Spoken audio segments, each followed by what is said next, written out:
نوئی کا تصور کسی بھی ملک میں کسی بھی حالات میں نہیں کیا جا سکتا۔ ایک شخص نے اقتدار کی ہوس میں وطن عزیز کے احساس پر حملہ کیا۔ وزیر دفاع خواجہ آصف کے بانی پی ٹی آئی پر سنگین الزامات۔ وفاقی وزیر قیصر شیخ نے سانحہ 9 مئی کے ذمہ داروں کو قرار واقعی سزا دینے کا بھی مطالبہ کر دیا۔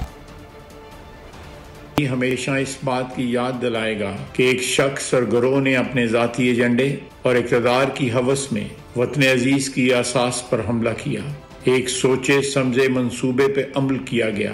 اس کا تصور دنیا کے کسی ملک میں کسی بھی حالات میں نہیں کیا جا سکتا۔ 9 مئی کا واقعہ ایک ایسا سنگین واقعہ ہوا ہے اور ایسا واقعہ کوئی بھی غیور عوام قبول ہی نہیں کر سکتی۔ ان کو جو کہ اس معاملے میں انوالو ہیں ان کو قرار واقعی سزا ہونی چاہیے۔ سبسکرائب کریں اور بیل دبائیں تاکہ کوئی خبر رہ نہ جائے۔